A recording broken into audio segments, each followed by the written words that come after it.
So guys, Tinubu has come under serious fire as Nigerians react to their second anniversary celebration that there is nothing to celebrate about. Honestly, Nigerians are not happy, which all of you also can, attest to that. Now, Tinubu came to Lagos, to commission projects like we were told. But guess what? You need to see his convoy. Hey, you need to see the convoy of the president who is still going a borrowing, the president who is asking for money, begging other countries to give him money. But you need to see the convoy. I mean, the number of cars. And it will even shock you to see that nothing like Nigerian-made car was among there. And guess what? Oji, Rufai, they've all reacted to this. In short, you need to hear the buzz coming from Rufai that the excesses of this government is too much, and they are not even thinking twice in terms of cutting down the cost of governance in this country. But they keep going and borrowing. They keep going and borrowing. So guys, I want you to take your time, watch this video, and let me know your thoughts in the comment section below as regards to the excesses of this government. Don't even forget that recently we're told that the EFCC and other bodies have recovered more than $900 billion. But Tinubu went to borrow 20-something billion. Nigerians are just wondering, so where is all the money they told us they've been able to, get from others? We don't know. Anyway, let me just allow you to take a look at how Rufai has reacted to the wastages and the excesses of this government as they mark their 2 years in office. Take your time. Watch this video to the end to see other reactions that Dr. Abati equally reacted in terms of, the poor performances of this government. All this will leave you in shock. Let me know your thoughts also in the comment section below. Now take a look. Always highlight these convoys. Anytime the president's convoy is spotted, I always highlight it, and the only reason is because I'd like for the government to patronize ours. As we see there, we're seeing, Land Cruisers, we're seeing all of these foreign vehicles. I will continue to highlight it. We have not, we have innocent. Please, the presidency, we would love for you to, of course, support our own. You're spot on, Audrey. Yes. We have Nord, we have Innocent, Yes. we have Nigerian car makers. We should patronize them. But most importantly, why the excess? Why the waste? If you go and look at the British Prime Minister of an economy that is worth trillions, would you see this level and this number? I mean, these are the optics that that put people off. In one breath, we say people are crying, and the next thing, we're having this large convoy. I know some people, defenders of the president, will say, oh, what about America? They have large presidential convoy. Why don't we compare the GDP of Nigeria with that of America and see? So if America does it, should we do it at a time where there's a lot of pain and penury, over double-digit inflation rate in the country, and some of the successes, yes, but there are a lot of also many K-legs, like they say in local parlance. You were talking about Nelfond, for instance. Finbai was making a point about institutions today. Since the ICPC muted something that, there are some discrepancies in the Nelfond, we've not had the finality on it. He said about 900,000 people have benefited from humanitarian ministry. The question we should ask them is, where's the end of the investigative case of Beta Edu till today? Where's the accountability? They also talk about the fact that refinery started. Is it the same refinery that started, that we're hearing back and forth, that even the EFCC should be able to ask questions of what 2 billion spent? We heard a statement released by NFPC that will shut down refinery to be able to check it again. Yeah. What refinery is shut down? As a general, they still imported fuel. Presidential initiative on CNG.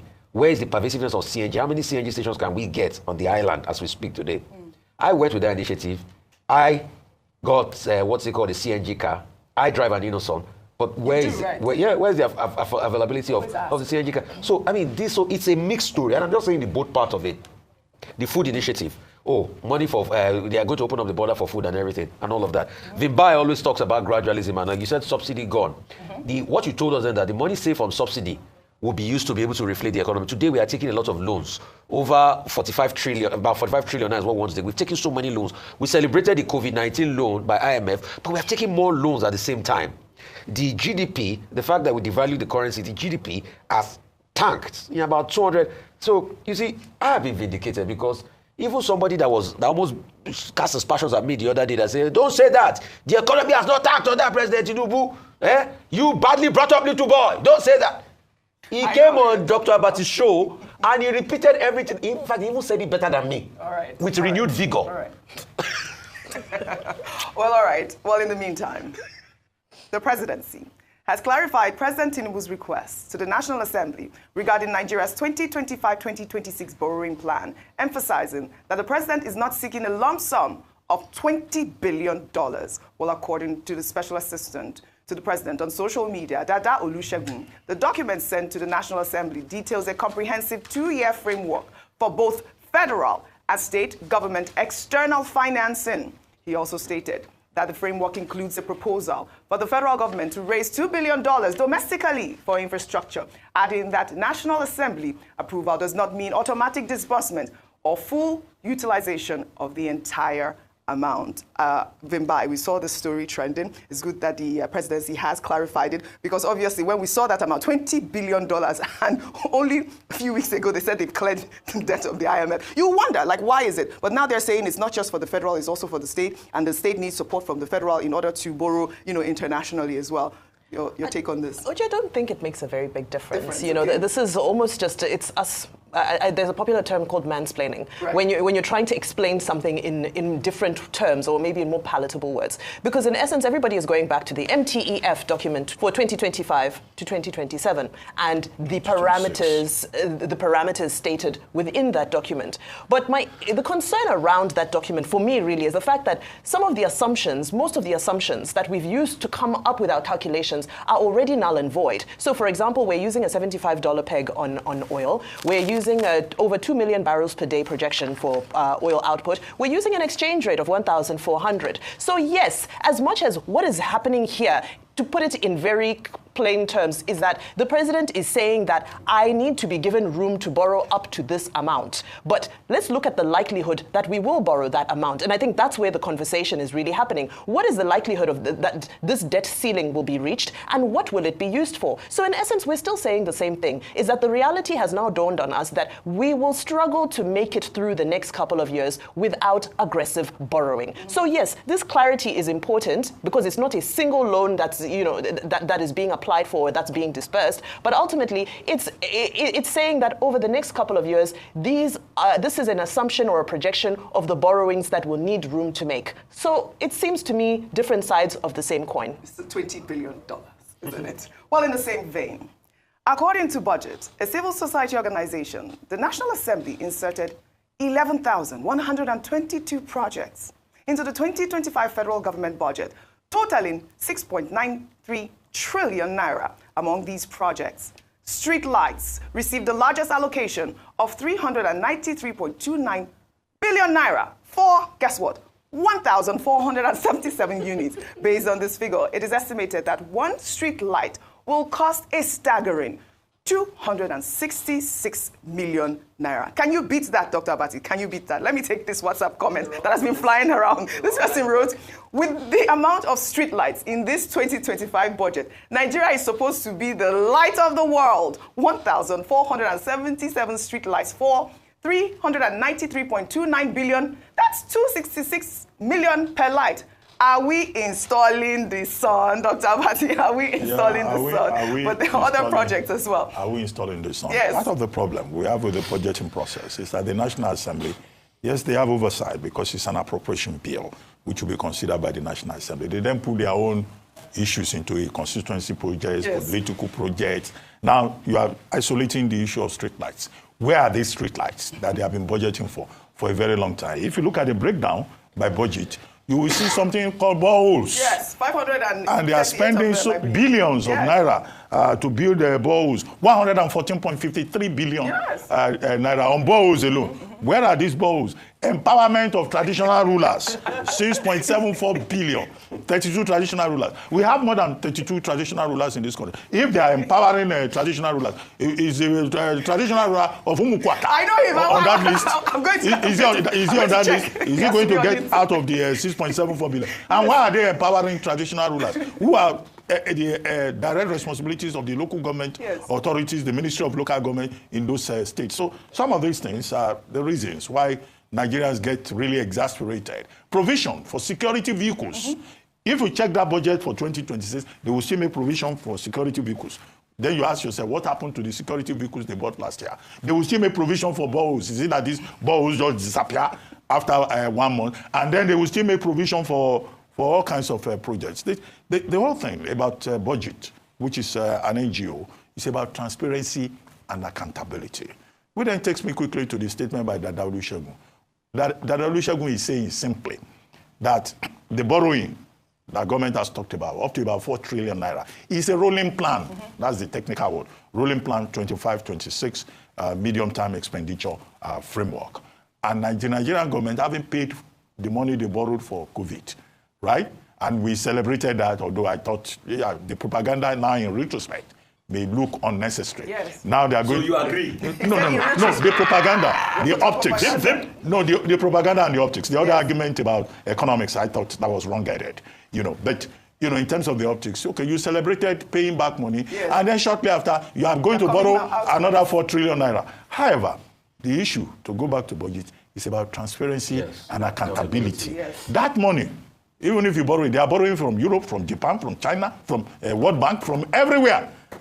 What do you do with the money? Mr. Peter Obi will say, since he likes to discuss economics, we say that borrowing is not the problem. Yeah. It is what you do with the money. Absolutely. If the money is not going to be used to achieve the objectives outlined in President Tinubu's statement today, then it will not serve our purpose. It should serve our purpose. What Dada Olusegun is saying, if you borrow, you pay back now. It's a debt.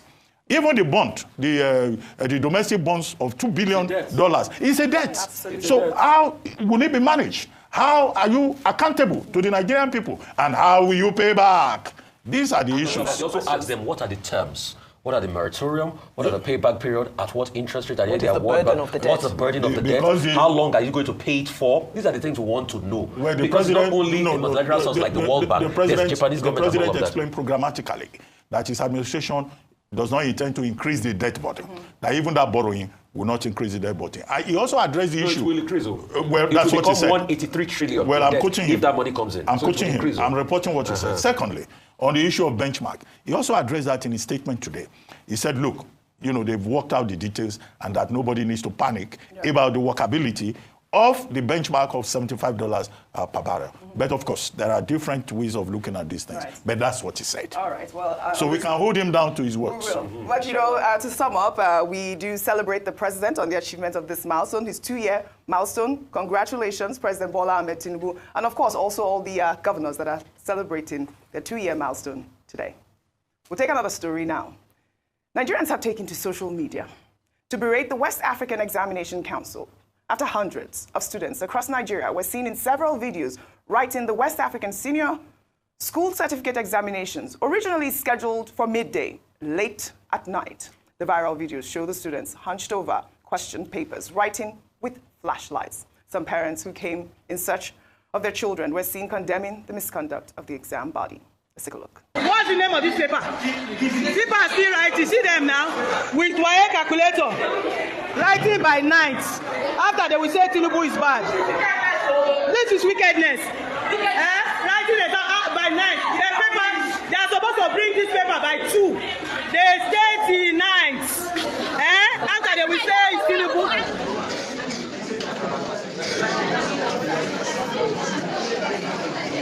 We're waiting for our children to come out. Since morning.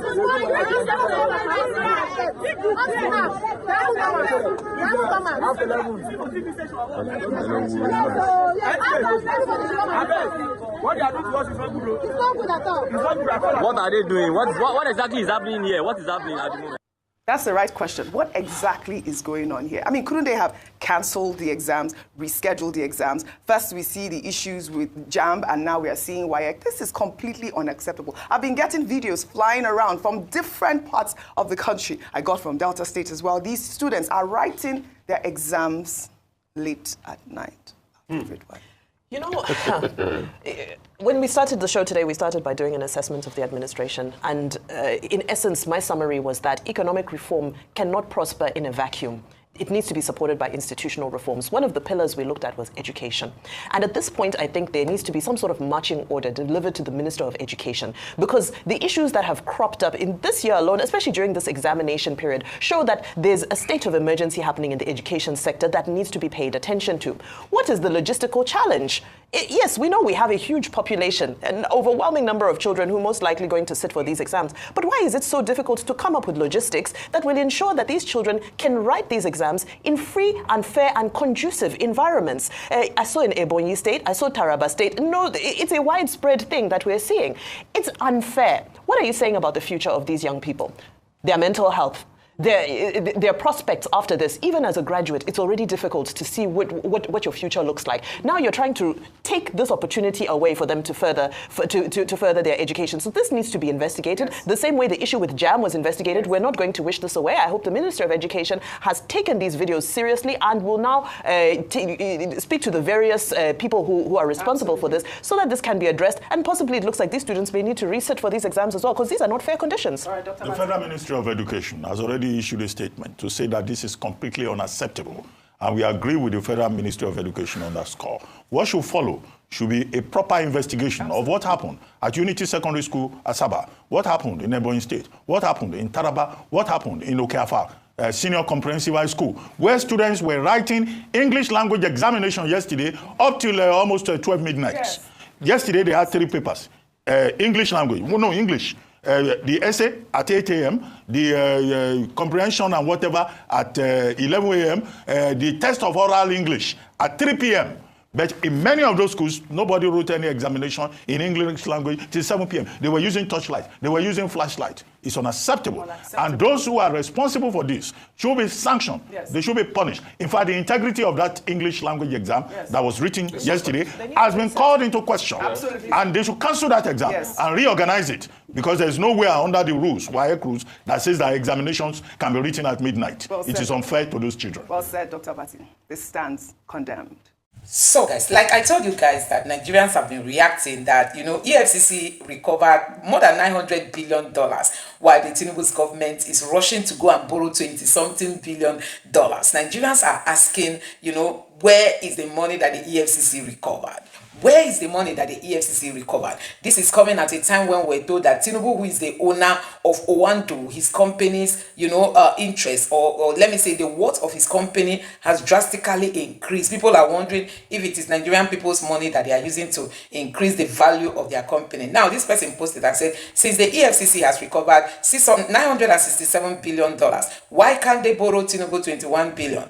Or am I missing something? And the Nigerians reacted to this. Let me take some of the reactions. This person said government of fraud, government of crooks, government of scams, government of cheaters, government of drug lords, government of certificate forgers. Hey, God, this person just destroyed Tinubu. Another person say, make una they ask them, this pain is too much. Borrowing Nigeria's future away. Enough is enough. Another person say, please Nigerians, is Tinubu and his servants plus the agencies deceiving themselves or Nigerians? You recovered $967 billion from looters, and same government is trying to borrow $21 billion from foreigners. This is madness. Can you imagine? This is really madness. You borrowed, you recovered 900 and something. You are going to borrow 20 something. Can you imagine? They've not told us what is happening in this country. Waiting under the smoke for this country, for God's sake. And another person said, I'm sure this guy don't know the value of $967 billion.